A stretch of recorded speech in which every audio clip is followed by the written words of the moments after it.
같이 받겠습니다.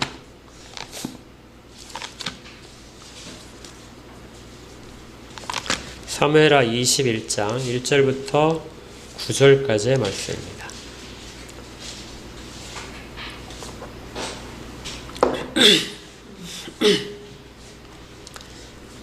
사무엘하 21장 1절부터 9절까지의 말씀이요.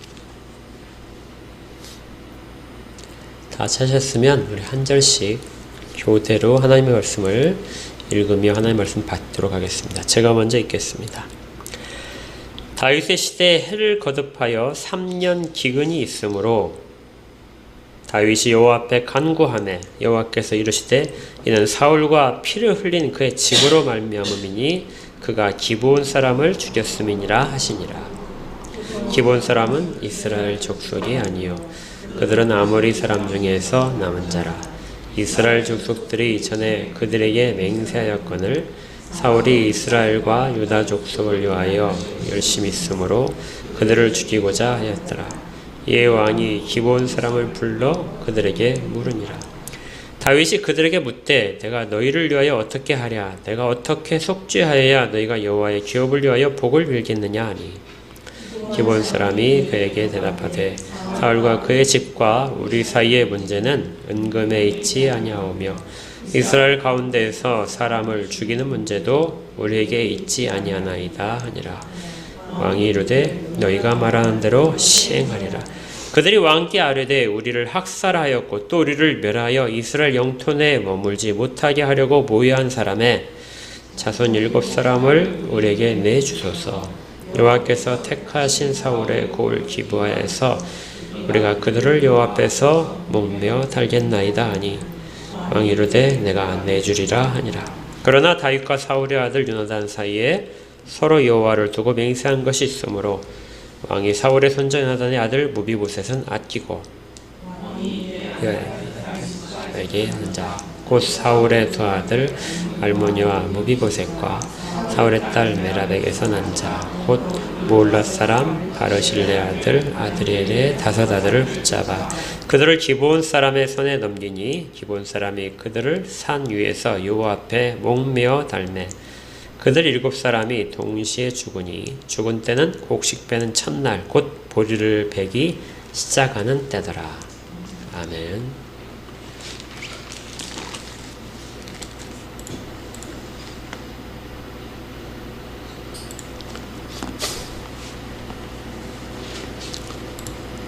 예, 우리가 이제 그 사무엘하 정리를 하고 있는데요. 두 번째 시간입니다. 첫 번째, 지난주에 우리가 했던 부분들은 성전을 세우고자 하는 다윗의 그 희망, 정말 아름다운 뜻을 가지고 마음을 가지고 성전을 세우고 싶었는데 하나님이 그것을 거절하신, 너는 결단코 성전을 세울 수 없다 하고 말씀하신 부분을 살펴봤습니다. 그러니까 다윗 왕을 우리가 살펴볼 때 성전을 빼놓고 살펴볼 수가 없고요. 예배를 빼놓고 살펴볼 수가 없거든요. 그래서 그러한 것들을 정리하면서 첫 번째 다뤘었고요. 이제 오늘 두 번째 다루는 부분은 이제 다윗이 왕으로서 행하는 일들 가운데 한 부분입니다. 특별히는 하나님의 율법과 관련된 내용들이죠. 이 시작이 3년의 기근이 찾아온 때서부터 시작합니다. 1절을 한번 봐볼게요. 다윗의 시대에 해를 거듭하여 3년 기근이 있으므로 다윗이 여호와 앞에서 간구했다. 우리가 이게 성경 읽기를 할 때 이 구절을 읽으면서 별로 그렇게 중요하게 보진 않았어요. 시간상의 문제도 있고 그래서 3년 기근이 다윗 때 있었습니다. 그러니까 똑같은 사건이지만 우리가 어떤 사람들이 읽냐에 따라서 이 느낌이 다를 수 있어요. 성경의 모든 사건들이 사실은 그렇습니다. 어떤 관점으로 보느냐가 중요한데요. 만약에 나중에 후대 유대인들이 이 사건을 읽었다. 포로기에서 돌아온 사건이 사람들이 읽었을 수도 있고요. 아니면 나중에 이제 분열왕국 시대의 사람들이 읽었을 수도 있습니다. 그렇다면 이 3년 기근은 내용이 좀 아주 다르게 들렸을 거예요. 왜냐하면 기근이란 이 단어가 성경의 뒷부분에서 사용될 때 어떻게 사용되냐면 하나님의 심판으로 사용됩니다. 그렇죠? 이 기근이라는 단어가 이렇게 몰려서 나오는데 많이 나오는 부분이 따로 있어요. 예레미야와 에스겔서에서 많이 나옵니다. 그리고 그때 기근은 하나님의 중대한, 하나님이 노하셔서 심판하시는 그 도구로서 사용돼요. 공통적으로 세 가지가 심판의 도구인데, 첫 번째가 기근, 두 번째가 칼, 전쟁입니다. 세 번째가 전염병이에요. 이를 통해서 하나님이 이 땅 가운데 죄악을 범하는 사람들을 심판하실 것이다. 이렇게 돼 있고, 에스겔서에서는 여기다가 하나 더 두고가 첨가가 돼서 짐승입니다.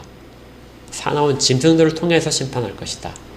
그리고 이 개념이 계시록에 그대로 갔어요. 계시록에서 우리가 그 일곱 대접 나팔 축할 때 그 여러 가지 환란들 중에 기근이 역시 나옵니다. 물론 전염병도 나오고요. 그래서 이러한 모든 것들의 그 시작이 기근인데, 그렇다면 이 장면을 볼 때 정말 후대 사람들이 다윗 왕 때 21장 1절을 보니까 계속해서 해마다 거듭된 3년의 기근이 있었다. 아주 불안하게 볼 겁니다.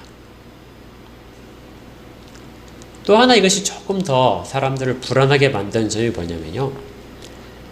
우리가 3년 기근을 다시 그 성경에서 나중에 보게 될 텐데, 어디냐면, 혹시 기억나세요? 3년 기근이 다시 찾아온 때?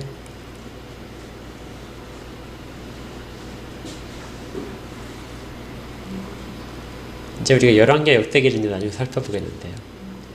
엘리야 때 나오죠. 예, 엘리야 때 3년 동안이나 비가 오지 않게 됩니다. 그러니까 3년 기근은 이제 그때 찾아와요. 그래서 이제 뒤에 후대 사람들이 볼 때는 3년 동안 다윗 시대에 가뭄이 있었다. 그래서 무슨 생각이 들죠? 아합 왕 때 아합이 정말 이세벨과 더불어서 하나님의 백성들을 막 탄압하고 선지자들을 죽이고 했던 그때 우상숭배가 가장 가득했던 때에 3년 기간이 있었는데, 다윗 왕 때 3년 기간이 있었네. 이상한 사건이 되어버리는 거예요. 왜 그렇지? 하고 궁금증이 엄청나게 나올 겁니다. 또 하나가 더 좀 이 3년 기근이 이때 있었다는 것이 사람들에게 정말 놀라운 사건인 이유가, 앞에 기근이라는 이 사건이 언제 있었냐면 다윗 이전에요. 사무엘하 이전에 기근이 기록된 것을 보게 되니까 언제 있을까요? 성경에서 정말 큰 기근. 그렇죠. 7년 기근이죠. 네.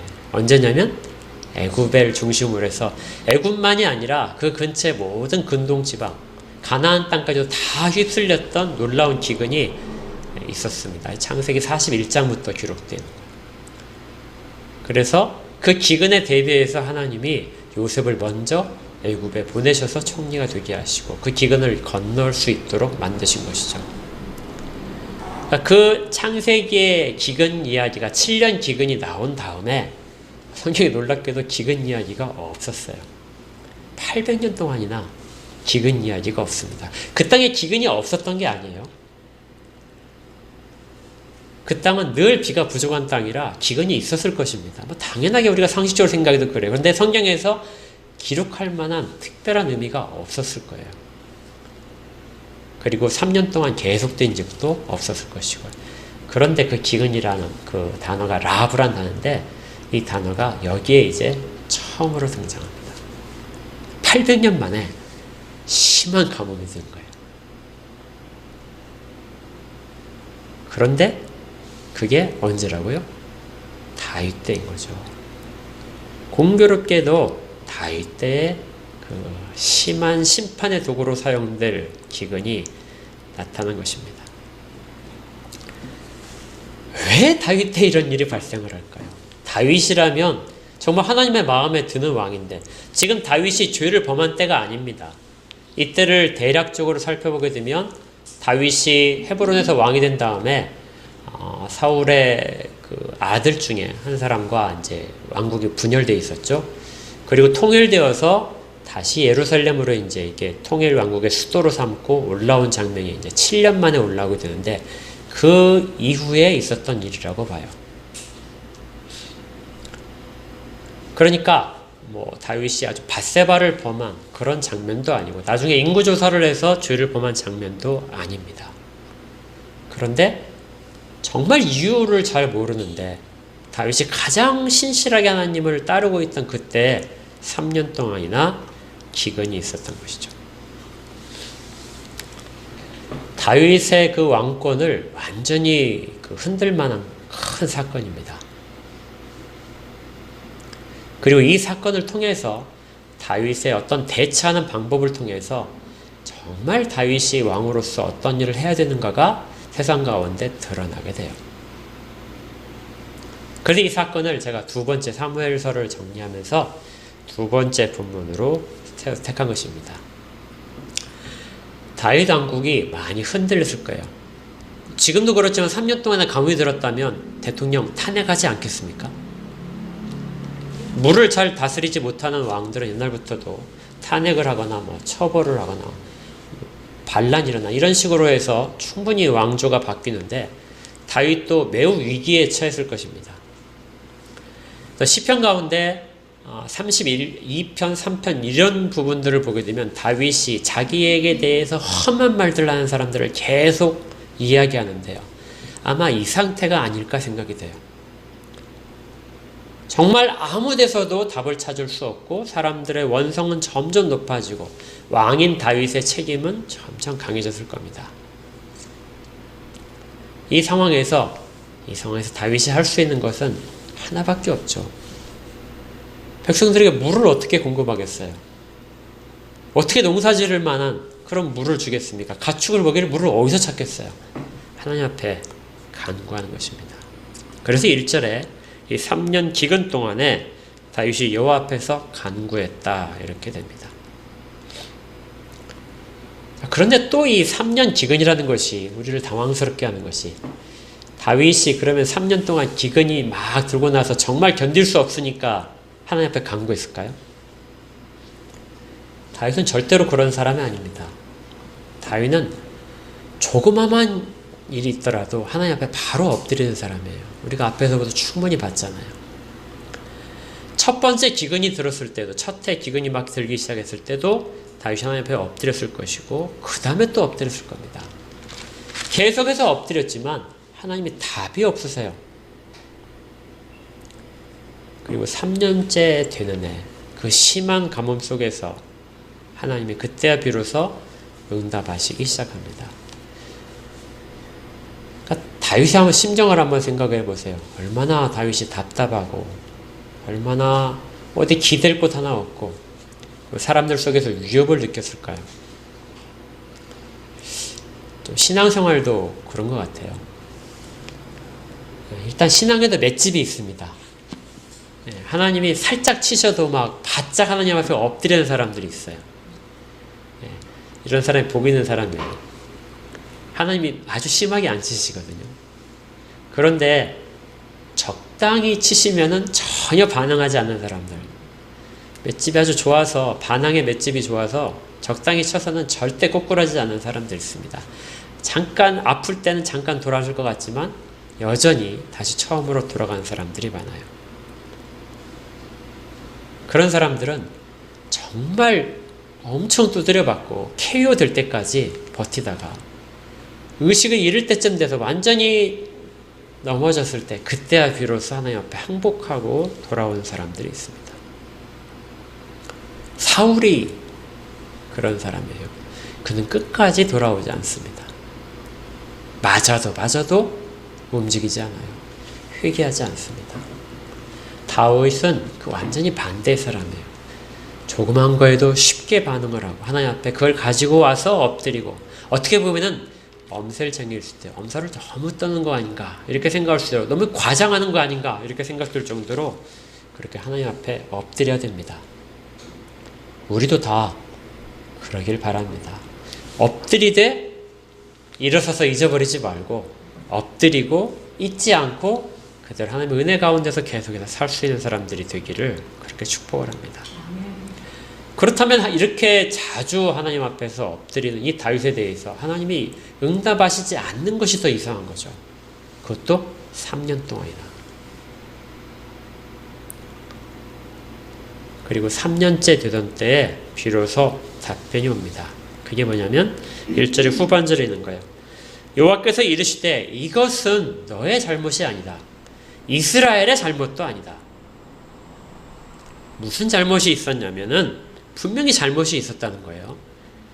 사울과 피를 흘린 그의 집으로 말미암았다. 사울이 자기 집안 사람들과 같이 죄를 범한 것이 있는데 거기에 대한 나의 심판이다 하고 이야기하시는 거예요.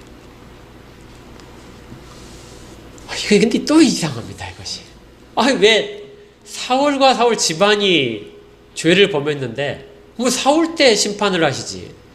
왜 다윗이 왕이 됐을 때 이렇게 심판을 하실까요? 너무 억울하지 않아요? 여러분 같으면 억울하지 않겠습니까? 이거 직장 생활 보면은 이거 꽤 많이 느낄 수 있어요. 직장 생활에 그 감사를 이제 주기적으로 받아요. 이제 학교에 있었으니까 과거 이야기가 됐네 벌써. 학교에 있었으니까 감사를 받는데 그 감사를 몇 년에 한 번씩 받으니까 그 사이에는 기간 동안의 서류들을 다 감사를 받습니다. 근데 저하고 아무 관련이 없는 서류예요. 제가 작성하지도 않고 그런데 저의 전임자들이 작성한 서류에 대해서 제가 감사를 받는 거죠. 그러니까 거기에 대한 뭐 잘못된 점들을 다 수정해야 되고 또 그 사유서도 작성을 해야 되고 제가 다 담당을 합니다. 물론 제가 놓친 부분은 제가 잘못한 부분들은 제 이제 후임자가 또 그것들 감사할 때 또 담당을 해야 되겠죠. 이상하잖아요. 그 사람이 감당을 해야 되는데 더구나 이처럼 심각한 죄라면 그렇습니다. 근데 이 심각한 죄가 무엇이냐면 사울이 기브온 사람들을 죽인 사건입니다. 2절에 보니까 기브온 사람은 이스라엘 족속이 아니라 아모리 족속에 속한 사람들인데 그 중에서 아모리 사람 중에서 남아있는 사람들이다.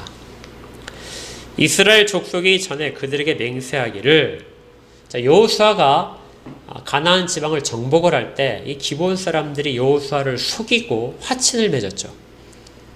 그리고 그때 이후로는 이 사람들을 멸하지 않고 종으로 삼았습니다. 그러니까 자기의 땅에서 그냥 살 수 있게 해주고 그다음에 성전에서 봉사하는, 성소에서 봉사하는 자들로 삼았어요. 그들에게 맹세하였거늘 사울이 이스라엘과 유다 족속을 위하여 열심히 있으므로 그들을 죽이고자 하였다. 그러니까 사울이 그들을 다 죽여서 없애려고 학살을 했다는 이야기입니다. 그런데 그걸 주도하고 일으킨 사람들이 사울과 그의 집안 사람들이다. 그러니까 다른 지파에서는 여기에 협조를 하지 않고 사울이 독단적으로 이를 저질렀다는 것이죠. 이스라엘과 유다 족속을 위한 열심이 있었다. 이 말이 무엇인지는 좀 애매해요. 그래서 학자들마다 좀 그 분석이 좀 다른데요. 아마 사울이 땅에 대한 욕심이 있었을 것이다. 저는 이것이 좀 옳다고 봅니다. 가나안 땅 전부를 다 이스라엘 백성들이 분배를 했어요. 그런데 그 중에서 정말 좋은 자리가 이 기브온 족속의 자리예요. 이 땅은 정말 곡식이 잘 자라고 과일들이 정말 잘 됐다고 합니다. 그러니까 정말 복받은 땅, 저 땅은 정말 노른자의 땅인데 그 땅을 이스라엘 백성들은 정작 아무도 차지하지 못하고 그냥 아무리 족속 중에 아닌 기브온 족속만 차지하고 있는 거죠.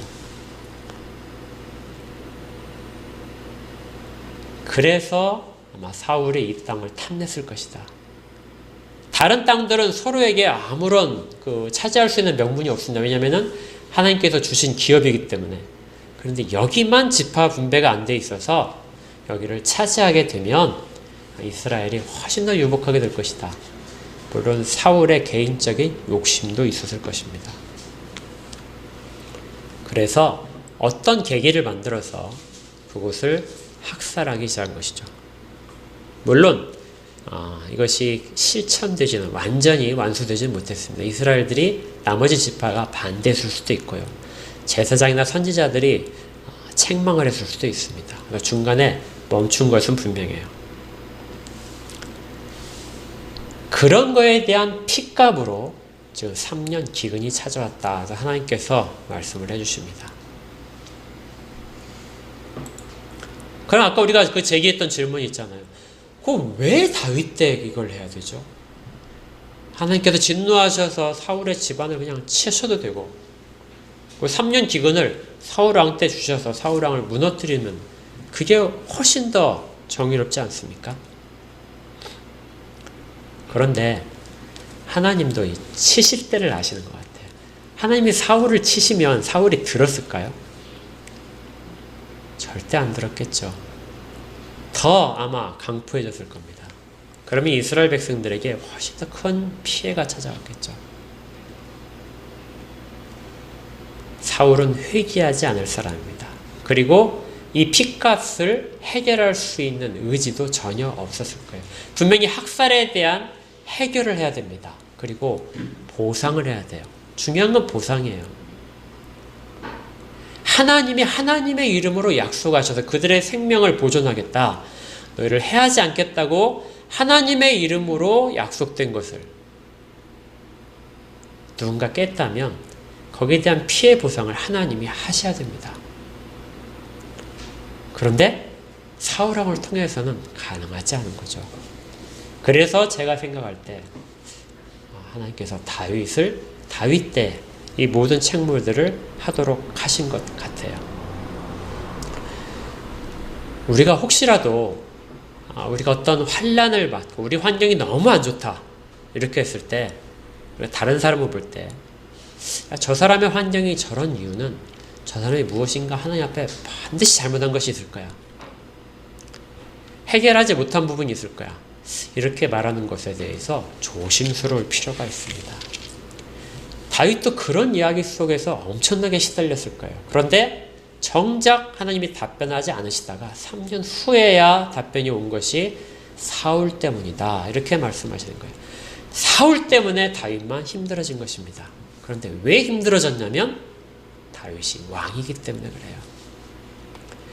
이제 다윗이 이것을 해결해야 합니다. 하나님의 진노가 임했고 그 진노의 결과에 대해서 해결하는 사람은 하나님이 직접 하실 수 있지만 하나님은 다윗에게 그 일들을 맡기신 거예요. 이것이 우리가 오늘 두 번째 사무엘하에서 살펴볼 왕이 짊어질 짐입니다.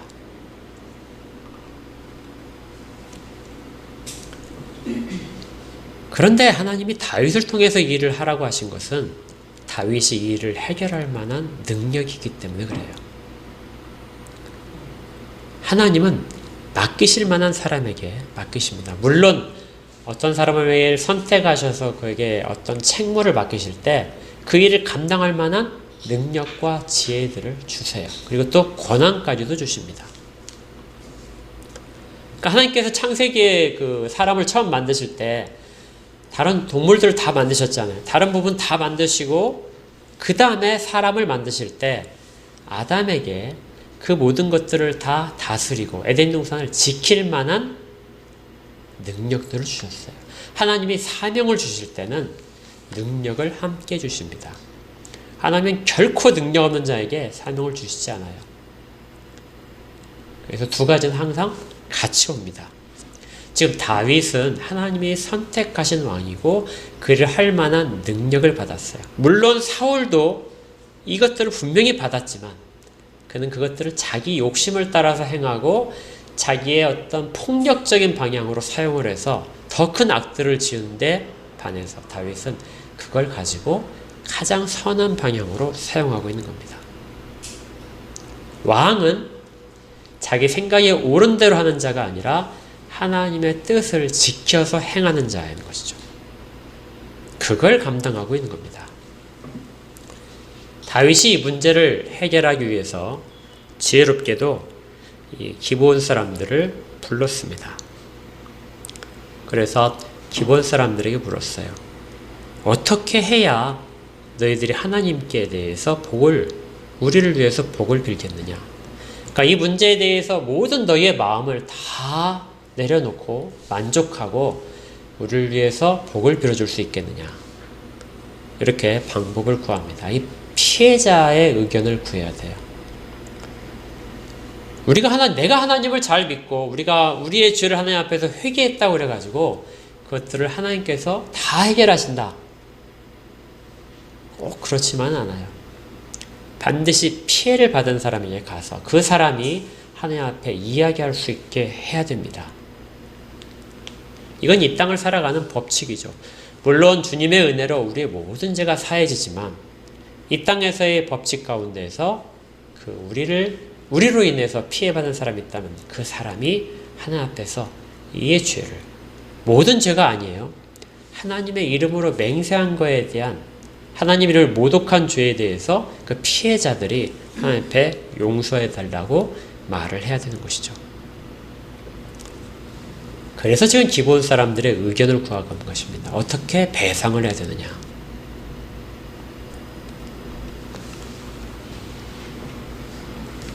그러자 기본 사람들이 의견을 냅니다.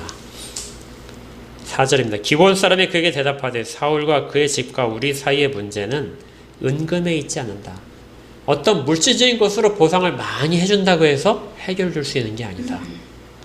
이건 생명에 관한 이야기인데 생명은 생명으로 갚아야 되는데 이스라엘 가운데서 사람을 죽이는 문제도 우리에게 있지 않다.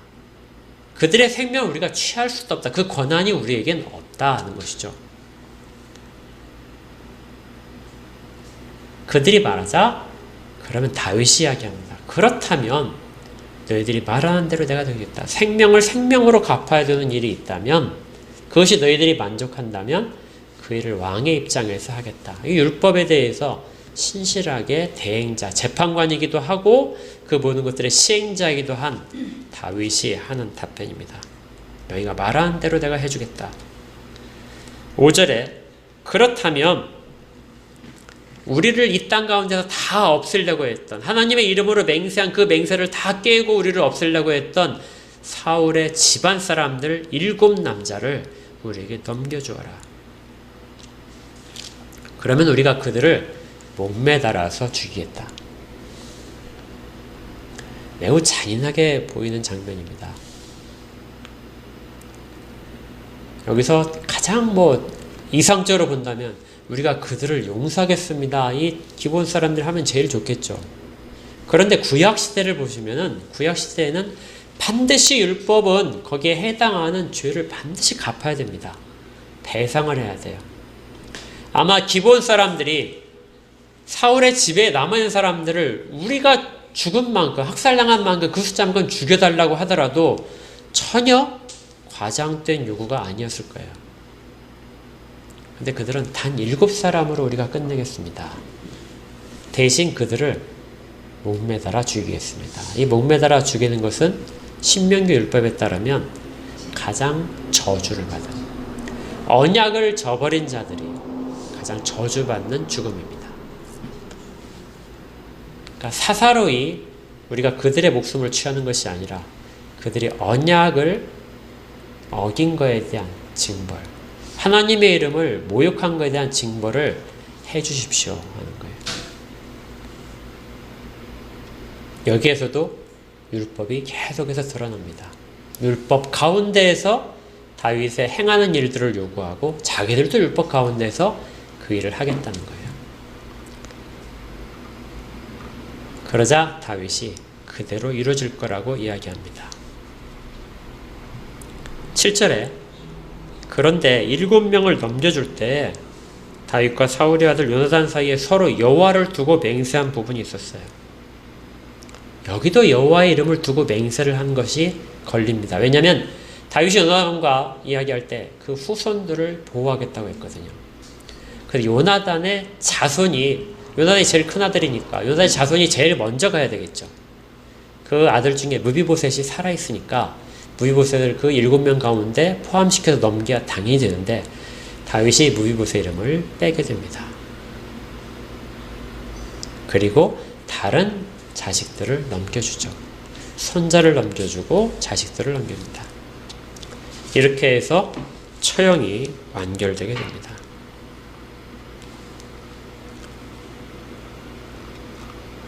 이 가운데 우리가 사무엘하에서 아주 중요한 부분에 봐야 될 것이 하나님은 언약을 반드시 지키도록 그렇게 섭리하신다는 거예요.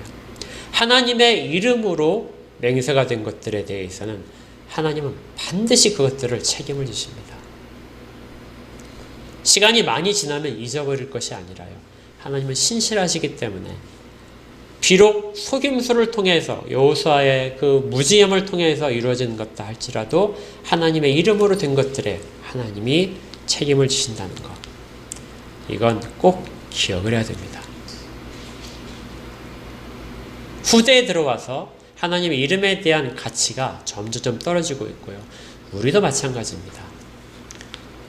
이 땅 가운데 살면서 우리가 그리스도인이다 하는 그 이름 자체도 그리스도라는 이름이 우리 가운데 있고 그리고 우리 그 언약 가운데에서 있다는 것 자체를 잊어버리면은 하나님의 이름을 만으로 여길 수 있고 우리 주님의 이름을 너무 가볍게 사용할 수 있습니다. 그런데 그리스도께서 자기의 목숨을 자기의 육체를 다 십자가에 매달려서 죽게 하시면서 맺은 그 언약이 얼마나 큰 것인지 그걸 쉽게 내버리지 못한다는 것이죠. 두 번째는 왕입니다. 왕의 역할이 하나님의 율법을 끝까지 지키는 것, 하나님의 언약을 지키는 사람으로서 이 땅 가운데 왕이 세워지는 거예요. 우리가 잘 아는 게 있잖아요. 베드로전서 2장 9절에서 너는 택한 족속이요 왕 같은 제사장이요 또 뭐죠? 거룩한 나라요 또 하나님의 소유된 백성이다. 하나님의 소유다 이런 거죠. 그래서 우리는 왕이라는 글자를 우리 가운데 적용시킵니다. 신약의 모든 성도들은 우리는 왕의 신분을 가지고 있다. 그래서 왕이라는 이름을 들으면서 나는 큰 권한을 가지고 있구나. 이 권한 가운데서 내가 하나님 앞에서 정말 귀중한 존재이고 나중에 통치 가운데 참여할 것이구나. 이렇게 생각을 하기 쉬운데요. 이 땅 가운데 우리를 왕으로 부르시는 이유는 어떤 것이 있을까요? 하나님의 언약을 이 땅 가운데서 지키는 역할을 하는 거예요. 하나님의 이름의 높으심을 지키는 역할. 그것이 왕에게 주어진 역할입니다. 우리가 매 순간 살을 때에도 우리를 지탱하고 있는 것은 하나님의 말씀이고요. 그리고 우리가 다른 사람을 판단할 때도 하나님의 말씀으로 판단을 해야 됩니다. 우리 자신에게도 다른 사람에게도. 이걸 끝까지 하고 있는 사람이 왕으로 세워진 자예요. 다윗이 그렇게 그 모습을 왕으로서 보여준 것입니다. 그것이 열왕기에서 다윗을 평가하는 방법이고 이 후대의 모든 왕들을 평가하는 기준이 되는 것이죠. 여러분들도 왕입니다. 그렇다면 말씀 가운데서 말씀대로 살아야 되고 말씀대로 판단을 해야 되는 것이죠. 가장 큰 기준이 거기에 있습니다. 그 다음에 이제 우리가 마지막으로 살펴보고 싶은 것이요. 하나님이 다윗 때에 이 3년 기근을 주신 이유가 또 있다는 거죠. 다윗이 해결할 것을 아셨습니다. 하나님의 진노는, 하나님의 심판은 해결을 전제로 해서 주어져요. 해결이 안 되는 심판, 그 가운데 붙잡혀서 영원히 그 가운데 있을 것을 그걸 생각하고 주신 심판이 없다는 거예요.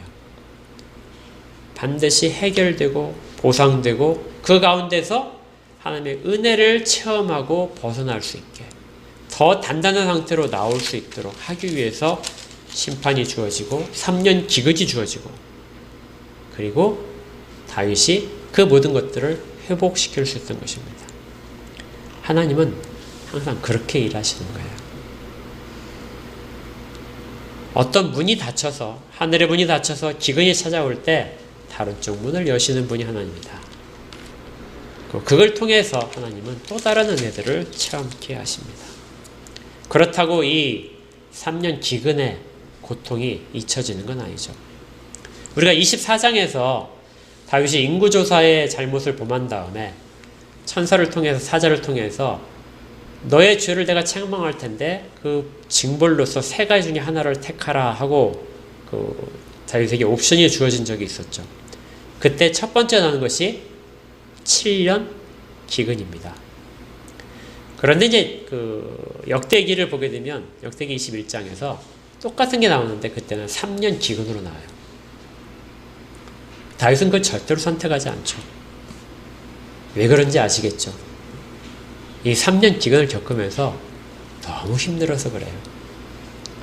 너무 큰 수많은 사람의 비난과 그 다음에 사람들이 당하는 고통과 그것은 정말 큰 징벌이거든요. 그래서 하나님께 그건 내가 못하겠습니다 하고 피할 수 있는 거죠. 아픈 기억입니다. 아픈 기억을 또다시 하고 싶지는 않잖아요. 우리 가운데 우리가 책임이 없는 일들을 우리가 고통 가운데서 견뎌야 될 수도 있는데 그걸 통해서 하나님을 경험하신다면 그런 일이 다시 반복하지 않도록 해야 돼요. 만약에 24장에서 다윗이 3년 기근을 택했다면 백성들은 이번에 누구 때문에 그걸 당해야 됩니까? 다윗 때문에 당해야 되잖아요. 하나님은 반드시 보응하시기 때문에 그 일에 대해서 다윗이 감당할 수 없습니다. 다른 사람에게 피해가 돌아가는 것, 전체가 돌아가는 것, 그건 감당할 수 없습니다. 나는 사울과 같은 자가 되기 싫습니다. 이것이 다윗의 선택 가운데 있었던 것입니다. 하나님께서 힘들게 하신 것 기억하십시오. 그리고 그 일이 다른 사람들 때문에 일어났다면 나 때문에는 일어나지 않도록 우리가 스스로에게 말을 계속해서 해야 됩니다. 이것이 지혜죠. 다윗이 그걸 할 수 있었기 때문에 이 힘든 3년의 기근을 이스라엘 백성들이 넘길 수 있었던 것입니다. 이제 정리를 할게요. 우리의 삶에 적용시키십시오. 여러분들은 왕이십니다. 하나님의 말씀을 받으신 분들이고 그것들을 지키라고 이 땅 가운데 세우신 분입니다. 베드로전서 2장 9절에서 우리가 다시 그 뒷부분을 읽게 되면 이렇게 돼 있어요. 너희는 택하신 족속의 왕같은 제사장들이요 거룩한 나라요 그의 소유가 된 백성이니 이는 너희를 어두운 데서 불러내어 어두운 데 있었던 사람들을 불러냈다. 그래서 왕으로 삼았다는 거예요. 그의 기이한 빛에 들어가서 하나님의 기이한 빛에 들어가서 그의 그렇게 하신 이의 아름다운 덕을 선포하게 하려 하십니다. 하나님이 어떤 분이신가를 하나님이 하신 일이 얼마나 아름다운지를 선포하도록 왕으로 세웠다.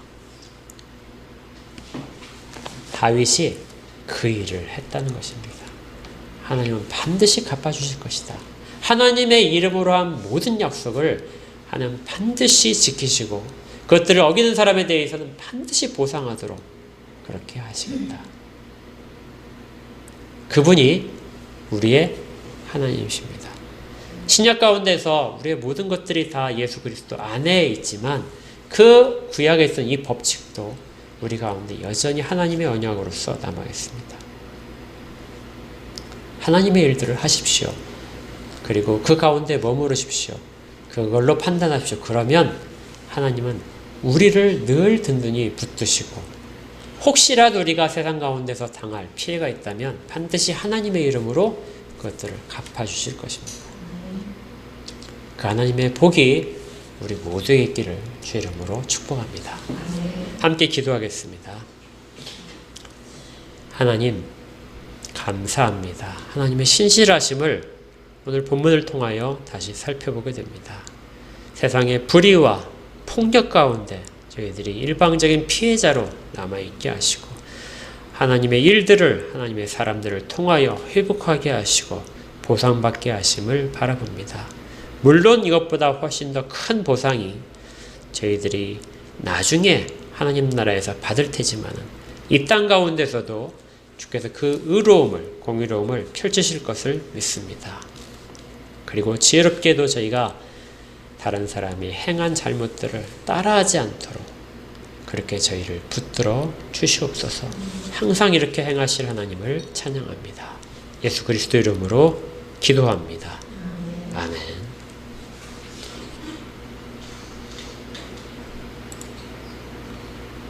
찬송가 440